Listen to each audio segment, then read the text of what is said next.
Good morning, Flagler County. I'm Rich Carroll. You're listening to Flagler's Morning News on Monday, October 30th. Unfortunately, it's pretty significant as far as the damage. There's been a good part of the building, the east and the south end of the building, we've been able to save. So we're just trying to continue to protect those areas and make sure that we don't lose them. That's Flagler County Fire Chief Michael Tucker speaking to WNZF from the Flagler Playhouse in Bunnell, which ignited in flames late last night. The fire was reported at around 10 p.m. and continued to blaze for several hours. When crews arrived on scene, they found heavy smoke conditions, and we made an aggressive interior attack to try to get ahead of the fire, but they quickly deteriorated. We had to bring the crews out for their own safety. Right now, we're just trying to make sure the fire is extinguished, get in and deal with the hot spots. We don't have a cause of the fire at this point in time. Jerry Berry is the president of Flagler Playhouse. She says she's devastated and has no idea how this could have happened. No earthly idea. I know we are in production with a show that opens on Friday. They had a tech rehearsal today. Nobody reported anything. Audio courtesy of Flagler News Weekly, a request has been sent to the state fire marshal for assistance in the investigation of the cause of the fire. This local news is a service of Flagler County's Toyota dealer, Beaver Toyota US 1 St. Augustine, here to wow you. I was attached to units that were in action and lost a lot of friends of mine. Yesterday, Palm Coast paid tribute to first responders, veterans, fallen soldiers, and Gold Star families during the Remembering Heroes Fall Festival event held at Central Park in Town Center. The event featured various memorials dedicated to soldiers who made the ultimate sacrifice in the line of duty. Local veteran 73-year-old Daniel Garcia, sergeant with the U.S. Marine Corps, talks about why events like these are important. When I came back from Vietnam, nobody said thank you. In fact, it was just the opposite. And I got lost. I just ran away and just hid. And I think it's important to say thank you to our veterans because many of them have paid the ultimate price. You know, they gave it all. The event showcased memorial walls for the Vietnam War and Iraq War and featured a boots-on-the-ground display. It also honored local Gold Star families and notable individuals like Daniel Alphen, son of Palm Coast Mayor David Alphen, a Federal Bureau of Investigation special agent who lost his life in the line of duty in 2021.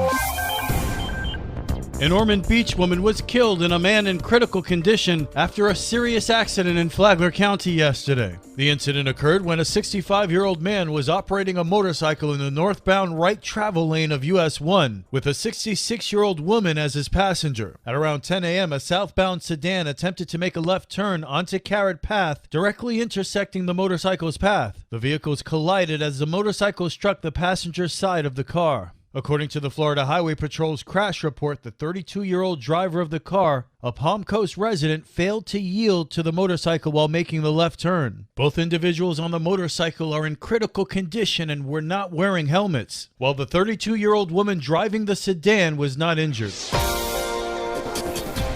A teen is arrested after Flagler County deputies say he threatened his classmates with a knife. A 14-year-old Indian Trails middle school student was arrested early Friday morning after pulling a knife on students and staff. Flagler County Sheriff Rick Staley. The incident started with two females fighting that the school staff separated and broke up the fight. Then this 14-year-old decided to take matters into their own hands and pulled the knife from his backpack.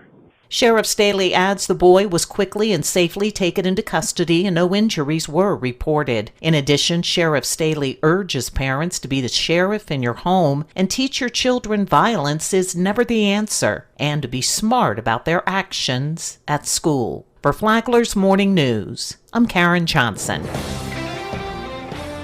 When somebody says they need you, you tackle the task at hand. That is exactly what Terry Boletto, the executive director of the Flagler County Free Clinic, did some 9 years ago. When Faith Coleman's cancer, who was our original founder, her cancer reoccurred, and they needed to hire somebody to keep the clinic going. At first, Boletto said no, but a friend pushed her, and now she can tell you the history. The clinic was originally established in 2005 by Faith Coleman, a nurse practitioner, Dr. John Kanakris, who was our first medical physician in Flagler County. He came in the late 40s, and he actually built our first 3 hospitals in our community. Boletto said when Faith was diagnosed with cancer, she had no insurance, but she was able to pay for her care. And that's what led her and Dr. Kanakaris and Dr. Alfonso to start the free clinic. Lifeline is on WNZF on Saturday mornings at 9, and it's on the Flagler radio app. Tomorrow, more on the history and the changes at the Flagler County Free Clinic. From the WNZF Newsroom, I'm Deb Albertson. And now you're up to date on Flagler's Morning News. I'm Rich Carroll. And now, Mike Lee Show with your WNZF local sports update. Sal Campanella Stadium hosted a thriller when the Tocoi Creek Toros came to Football County in the FPC Bulldogs district finale Friday night. The Toros struck first, taking an 8-0 lead. Late in the first, Gonzalez takes the snap, looking, throws, and he has a wide open Mikhail Isaac for the touchdown. Colby Cronk punched in the 2-point conversion out of the Elephant to tie it at 8. Midway through the second quarter, Toro quarterback Ryan Kilmer found Javon Welch for a 12-yard score. Kilmer then called his own number for a 6-yard touchdown. With 43 seconds left in the half, 80 yards! Roman Caliendo from Caden Gonzalez. The Toros led 22-15 at halftime. Halfway through the third, play action, looking downfield, has a man! Zizek! Hangs on! Caden Gonzalez threw his third touchdown pass of the night. The score was tied at 22. 90 seconds into the fourth, Kilmer found tight end Hudson Brewer to give Tocoi Creek a 29-22 lead. The Bulldogs answered. Colby Cronk out there for the elephant formation. Takes the snap, keeps it himself, up the middle, to the goal line.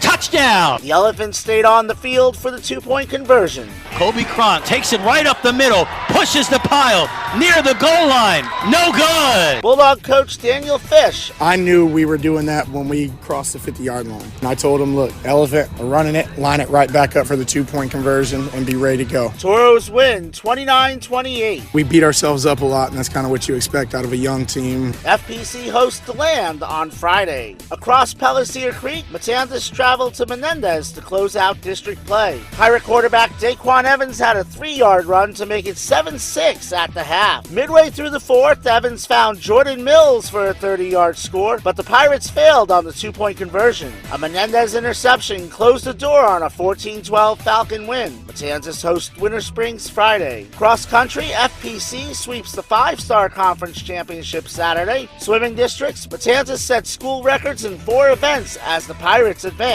WNZF is your home for local sports with updates Mondays and Fridays. From the Sports Desk, I'm Mike Licio.